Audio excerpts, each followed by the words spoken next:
Қазақша сөйле, өзіңнен баста.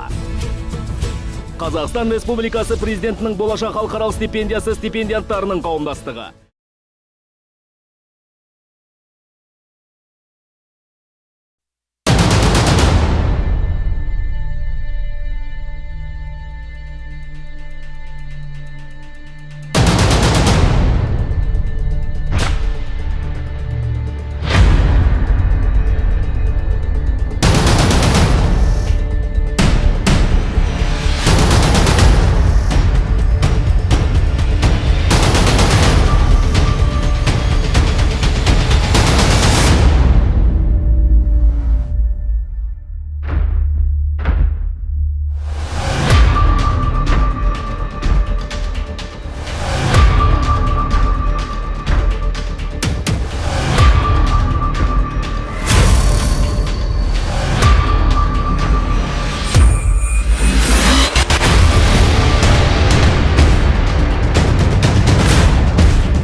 Қазақстан Республикасы тәуелсіздігінің 25 жылдығына орай 2016 жылы қазақ тіліне дубляждалған алғашқы «Джунгли» кітабы кинокартинасының әлемдік премьерасы қарсаңында алдын ала көрсетілім өтті.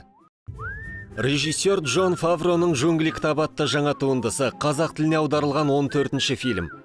Жобаның ұйымдастырушылары Марвин компаниясының қолдауымен болашақ қауымдастығы, бас демеушілері Банк РБК акционерлік қоғамы, эксклюзив строй жауапкершілігі шектеулі серіктестігі. Ролик 4000-нан астам көрсетілімдерді жинаған. Теледидар, соның ішінде республикалық және аймақтық бұқаралық ақпарат құралдары, 100-ге жуық материалдар, акциялар мен фильмнің қайырымдылық көрсетілімдері ұйымдастырылды. Ақпараттық қолдау көрсеткен Хабар агенттігі, Гакку ТВ телеарнасы және Тенгри Ньюс KZ ақпарат агенттігі. Фильмнің дубляжы қазақстандық Арай Медиа Групп студиясында жүргізілді. Алдын ала көрсетілім кинопарктың ең жақсы дәстүрінде өтті. Фильмдегі оқиғаның желісі, тропикалық орман, джунглидің шынайы кейіпкерлері, кішкентай Мауглидің ой санасының біртіндеп қалыптасуы қазақстандық көрерменнің жүрегін жаулап алғаны сөзсіз. 26 мамырда Қазақстан кинотеатрларында Disney студиясының Алиса айнаның арғы бетінде атты көркем фильмі қазақ тілінде жарық көрді. Қазақ тіліне дубляждалған Алиса айнаның арғы бетінде кинотуындысы болашақ қауымдастығының 15-ші голливудтық фильмі болып табылады. Қазақ тіліндегі нұсқаның дубляж режиссері Айжан Жамшитова бұрын «Джунгли» кітабы, Күлбике, Малефисента фильмдерінің, Көліктер анимациялық фильмінің және тағы басқа жобалардың дубляжына қатысқан. Алиса айнаның арғы бетінде фильмінің алдын ала көрсетіліміне жоба идеясының авторы, болашақ қауымдастығының құрметті мүшесі, Алматы қаласының әкімі Бауыржан Байбек.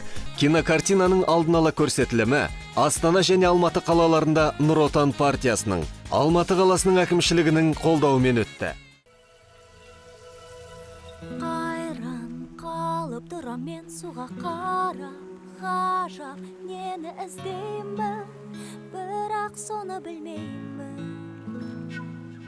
Мультфильм өте қызықты және ең бір ерекшелігі ол музыкалық мультфильм, мюзикл деп айтсақ болады.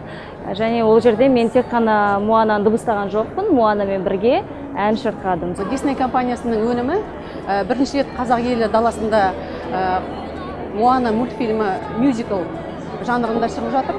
Арай медианың қолтаңбасынан бұл шатаспасам 20 шақты Голливудтық өнімдер, Disneyдің өнімдері қазақшаланып, дыбысталып, көрерменге жол тартып жатыр. Бұл өте қуантарлық жағдай. Бұл біздің мемлекет тілді дамытуға өте үлкен әсері бар, ықпалы бар жоба. Сондықтан бұндай дүниелер өте көп болу керек. Бұл музыкалық болуы мүмкін, музыкалық болмауы мүмкін, бірақ қазақ тіліне аударылу керек.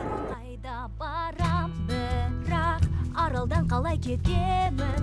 Мұнда ғажап барлық жандар, ақ пейілді адамдар. Анық әрбір адам осы жерде атқарған өз міндетін, мен де еңбек етем талмай. Кинокартина бұған дейінгілерден сәл өзгерек. Неге өйткені бұл жерде графикалық тұрғыдан, экшн тұрғысынан, барлық жағынан ерекшеленіп және бір саты жоғары тұрды деп ойлаймын. Актерлармен жұмыс істеген керемет өтті, маған қатты ұнады. Өйткені әрбір рөлге, әрбір кейіпкерге жан тәнмен беріліп жұмыс істеп керемет қызмет атқарды. Сондықтан да тез өтті, өте сондай позитивті тұрғыда барлығы жақсы өтті. Сендер көтерілісшісіңдер. Өзінен баста қазақша сөйле. Өзіңнен баста қазақша сөйле. Өзіңнен бастап қазақша сөйле. Қазақша сөйле. Өзіңнен баста.